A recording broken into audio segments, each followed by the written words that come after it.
আমি অপর্ণা, অপুর সংসারে আপনাদেরকে স্বাগতম জানাচ্ছি। আজকে আমি একটা পাবদা মাছের ঝাল করে আপনাদের দেখাচ্ছি। তার জন্য লাগবে যে সব উপকরণ লাগবে: সর্ষে, পোস্ত, কাজু আমি বেটে রেখেছি মিক্সিতে, আর নিয়েছি দুটো পেঁয়াজ কুচি, কিছুটা কাঁচা লঙ্কা চেরা, আর হলুদ গুঁড়ো, জিরে গুঁড়ো, ধনে গুঁড়ো, কাশ্মীরি লঙ্কার গুঁড়ো, আন্দাজ মতো নুন, আর লাগবে সর্ষের তেল। অবশ্যই এটা সর্ষের তেলে করবেন। মোটামুটি এই হলো উপকরণ। আর আমি 5 পিস মাছ নিয়েছি। এবার আমি রান্নাতে চলে যাব। আমি কড়াই তেলটা বসিয়ে দিয়েছি। দেখুন, তেলটা বসানোর পরে এবার তেলটা গরম হয়ে গেছে। এবার আমি একটু হাত এরমভাবে দেখে নিলাম, একটু নুন দিয়ে দেখে নিলাম তেলটা হয়ে গেছে।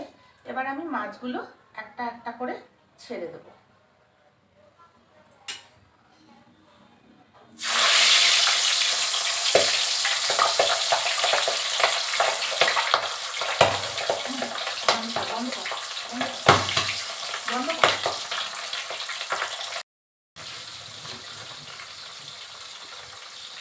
মাছগুলো আমি দিয়ে দিয়েছি। মাছগুলো ভাজছি আমি এখন।